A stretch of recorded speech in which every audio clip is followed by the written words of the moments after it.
இந்த இதிகாச கதையோட சிறப்பு விளக்க தொகுப்புக்கு உங்களை வரவேற்கிறேன். இன்னைக்கு நாம மாயாஜாலங்கள், கடமை, அப்புறம் நன்மைக்கும் தீமைக்கும் நடுவுல நடந்த ஒரு பிரம்மாண்டமான இறுதி போர், இப்படி ஒரு பெரிய உலகத்துக்குள்ளே போக போறோம். வாங்க நேரா விஷயத்துக்குள்ள போயிடலாம். இது வெறும் கதை கிடையாதுங்க. ராமாயணம் அப்படிங்கிற இதிகாசம் நமக்கு கத்துக் கொடுக்கிற ஒரு பெரிய வாழ்க்கை பாடம். இப்போ இந்த கதையோட மையக்கரு என்னன்னு பாத்தீங்கன்னா, அது ரொம்பவே சுவாரஸ்யமானது. இது ரெண்டு மாபெரும் சக்திகளுக்கு இடையில நடக்கிற ஒரு மோதல். ஒரு பக்கம் ராமர், தர்மம், நேர்மை, நற்குணங்களோட முழு உருவம். இன்னொரு பக்கம் லங்கை மன்னன் ராவணன், அகந்தை, குழப்பம், அதர்மத்தோட மொத்த உருவம். இந்த ரெண்டு முரண்பட்ட குணங்களுக்கு நடுவுல நடக்கிற பிரபஞ்ச போர்தான் இந்த கதையோட ஆணிவேர். சரி, கதை எங்க ஆரம்பிக்குதுன்னு பாப்போமா? அப்படியே கொஞ்சம் கற்பனை பண்ணிக்கோங்க. தங்க அரண்மனைகள் ஜொலிக்குது, மக்கள் ரொம்ப சந்தோஷமா கொண்டாடிட்டு இருக்காங்க. இதுதான் அழகிய அயோத்தி நகரம். இந்த அமைதியான தெய்வீகமான சூழல்ல அயோத்தியோட அரசன் தசரதன் ஒரு முடிவை பண்றாரு. மக்கள் எல்லாருக்கும் ரொம்ப பிடிச்ச தன்னோட மூத்த மகனான ராமருக்கு முடிசூட்ட ரெடியாகிறாரு. இத கேட்டதும் மக்கள் எல்லாரும் அப்படியே உச்சக்கட்ட மகிழ்ச்சியில இருக்காங்க. ஆனா இந்த சந்தோஷம் ரொம்ப நாள் நீடிக்கலங்க. 14, ஆமா, வெறும் 14ங்கிற ஒரு நம்பர் ஒட்டுமொத்த அயோத்தியோட விதியையும் தலைகீழ மாத்துது. எப்படி தெரியுமா? தசரதனோட மனைவி கைகேயி தன்னோட மகன் பரதன் தான் அரசனா வரணும்னு ஆசைப்படுறாங்க. அதுக்காக தசரதன் முன்னாடி கொடுத்த 2 வரங்களை இப்போ கேக்குறாங்க. இதோட விளைவு என்னாச்சு? ராமர் தன்னோட மணிமகுடத்தை இழந்து மனைவி சீத்தை, தம்பி லக்ஷ்மணனோட 14 வருஷம் காட்டுக்கு வனவாசம் போக வேண்டியதாயிடுச்சு. இதுல ஒரு முக்கியமான விஷயம் என்னன்னா, ராமர் கொஞ்சம் கூட தயங்காம தர்மத்தை காப்பாத்துறதுக்காக சிரிச்ச முகத்தோட காட்டுக்கு கிளம்பிட்டாரு. இப்படி காட்டுல ரொம்ப எளிமையா அவங்க வாழ்ந்துட்டு இருக்கிறப்போ ஆபத்து மெதுவா அவங்கள சுத்தி வளைக்குது. ராவணனோட தங்கை சூர்பனகை மூலமா சீதையோட பேரழக பத்தி ராவணன் தெரிஞ்சுக்கிறான். அவளை எப்படியாவது அடையணும்னு ஒரு பெரிய சதித்திட்டம் தீட்டுறான். அந்த வனவாசத்தோட அமைதியையே இந்த சதி சுக்கு நூறாக்குது. அது எப்படி வரிசையா நடக்குதுன்னு பாருங்க. மாரீசன் அப்படிங்கிற அசுரனை ஒரு மாய பொன்மானாக மாத்தி அனுப்புறான். அந்த மானோட அழகுல மயங்கின சீதை அதை பிடிச்சு தர சொல்லி ராமர்கிட்ட கேக்குறாங்க. ராமர் அந்த மானை துரத்திட்டு போக திடீர்னு ராமரோட குரல்லையே ஒரு போலி அபய குரல் கேக்குது. அந்த போலி அலறலை கேட்டு லக்ஷ்மணனும் ராமரை தேடி ஓடுறாரு. இப்போ சீதை அந்த அடர்ந்த காட்டுல முற்றிலும் தனித்து விழப்படுறாங்க. இப்போதாங்க கதையில ஒரு உச்சக்கட்ட பதற்றமான தருணம். லக்ஷ்மணன் சீதையை தனியா விட்டுட்டு போறதுக்கு முன்னாடி தரையில ஒரு மாயாஜால ஒளிரும் பாதுகாப்பு கோட்டை வரையறாரு. அதுதான் லக்ஷ்மண ரேகை. எந்த ஒரு ஆபத்தாலும் அந்த எல்லையை தாண்டவே முடியாது. கரெக்டா இந்த நேரத்துல தான் ராவணன் ஒரு வயசான ரொம்ப பலவீனமான சாமியார் வேஷத்துல பிச்சை கேட்டு அந்த குடிலுக்கு வரான்.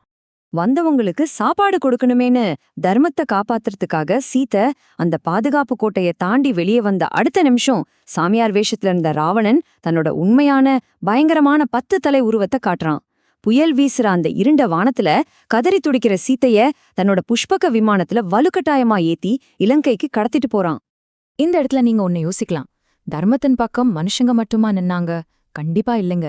உண்மையான வீரம்னா என்னன்னு சீத்தை கடத்தப்படுறத பார்த்த ஜடாயுங்கிற ராட்சச கழுகு நிரூபிச்சது.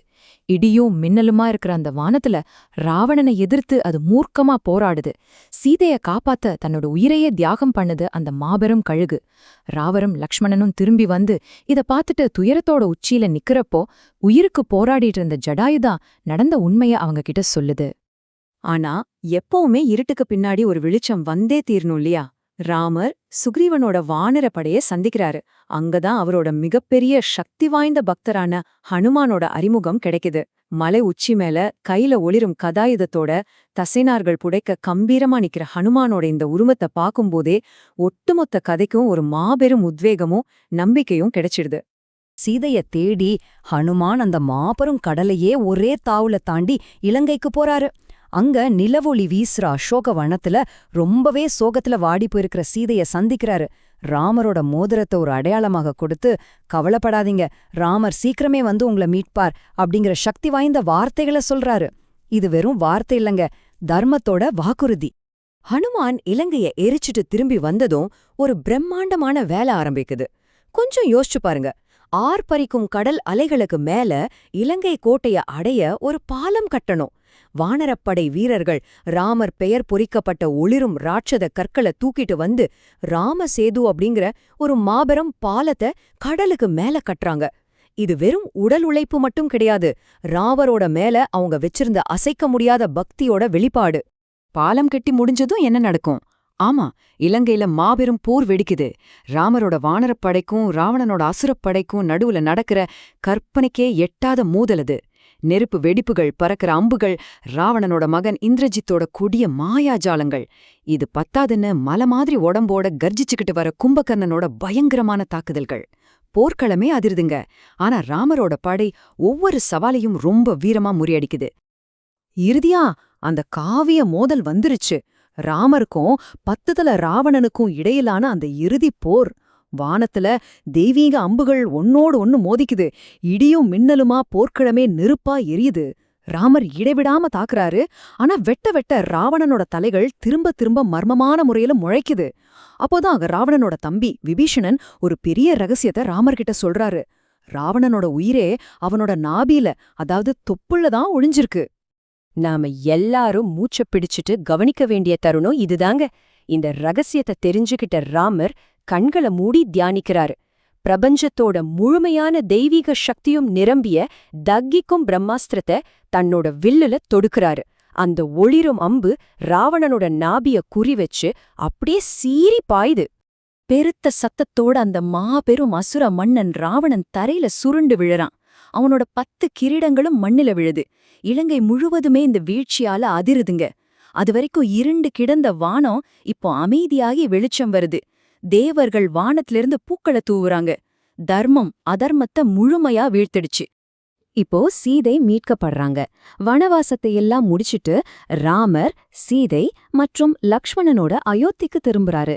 தர்மத்தோட இந்த மாபெரும் வெற்றியையும் தங்களோட அன்பான அரசனோட வருகையையும் கொண்டாடுறதுக்காக அயோத்தி மக்கள் எங்கும் லட்சக்கணக்கான அகழ்விளக்குகளை ஏத்தி வைக்கிறாங்க. இருளை அகற்றி ஒளிய வரவேற்கிற அந்த பிரம்மாண்டமான கொண்டாட்டம் தாங்க இன்னைக்கு நாம கொண்டாடுற தீபாவளி பண்டிகையா மாறுச்சு. இந்த மாபெரும் காவியம் ஏன் ஆயிரக்கணக்கான வருஷங்கள் ஆகியும் இன்னிக்கும் நம்மால பேசப்படுது. தர்மம், நேர்மை, பக்தி, அப்புறம் தைரியம் எப்பவுமே வெல்லும் அப்படிங்கறதையும், எவ்ளோ பெரிய சக்தியா இருந்தாலும் அகந்தை அழிவை மட்டுமே தரும் அப்படிங்கறதையும் இது ரொம்ப தெளிவா நமக்கு கத்துக் கொடுக்குது. கடைசியா உங்ககிட்ட ஒரு கேள்வி. உங்களுக்குள்ள இருக்கிற ராவணனை, அதாவது அகந்தைய அழிக்க நீங்க இன்னைக்கு எந்த அறப்பாதையை தேர்ந்தெடுக்க போறீங்க? கொஞ்சம் யோசிச்சு பாருங்க. மீண்டும் சந்திப்போம்.